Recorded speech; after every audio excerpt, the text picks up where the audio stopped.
लगते हैं जिसके ऊपर प्रभु की कृपा होती है। पहला, घोर अपराध करने वाले के प्रति भी दया की भावना, शांति पहला लक्षण है। भाव में भी पहले शांत भाव है।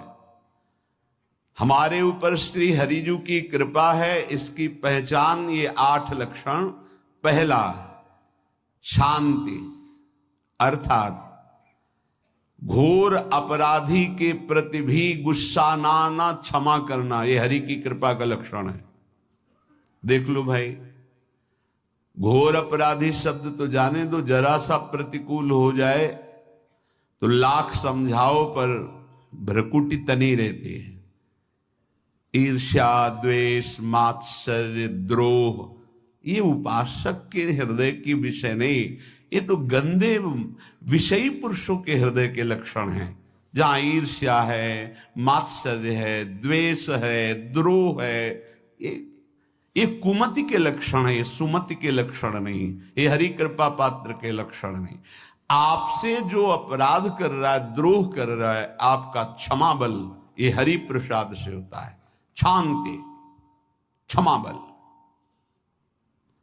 शांति, सह गया, क्या करूं, सहना ही पड़ेगा क्योंकि भगवत मार्ग में वो ऐसा नहीं होता।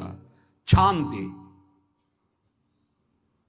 बुरा ही नहीं लगा, हरि कृपा पात्र को बुरा ही नहीं लगा। उमा संत के यही बड़ाई, मंद करत जो करे भलाई, ये सीधा शांति की व्याख्या है। अपने यहां मंगल गान में, करत जे अनसहन निंदक तिनहु पे अनुग्रह कियो, ये है हरि कृपा, ये है आचार्य कृपा, गुरु कृपा। अपराधी पर भी क्षमा का भाव होना, भला ऐसा है, अपराधी पर भी क्षमा का भाव होना, ये हरि कृपा पात्र में ही होगा, अन्य में नहीं। तो अगर अपने हृदय में ऐसा लगे कि ऐसा नहीं है, तो हरिजू से प्रार्थना करनी चाहिए कि कृपा करो, मेरे में सामर्थ्य आवे। दूसरा, अनुसूया, वो किसी भी के प्रति कभी भी कोई दोष दर्शन ही नहीं करेगा। दोष कथन, दोष श्रवण की तो बात जाने दो।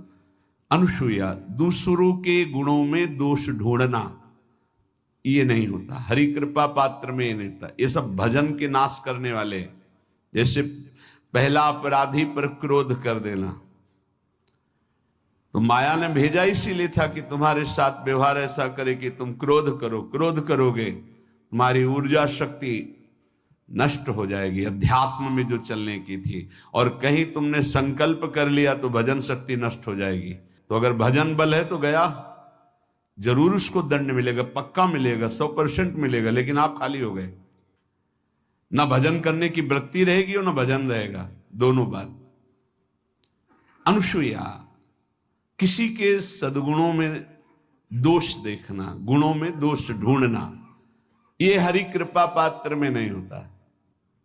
ये बहुत मंगलमयी बातें हैं जिससे हमारा भजन मार्ग पुष्ट होता है। तीसरा, वो बाहर से और भीतर से पवित्र रहता है, हरि कृपा पात्र। शौचाचार का ज्ञान होना चाहिए, वस्त्र आपके पवित्र होने चाहिए, ये बाहरी, जल रज आदि के द्वारा बाहरी पवित्रता, और निष्कपटता, निश्चलता, सत्य भाव, ये अंदर की पवित्रता है। अगर कपट है, छल है, असत्य है, तो हृदय मलिन रहता है। भीतर और बाहर से पवित्र रहना, इसमें खास बात क्या है? भीतर और बाहर से पवित्र रहने में, भीतर और बाहर से सदैव पवित्र कौन रहे?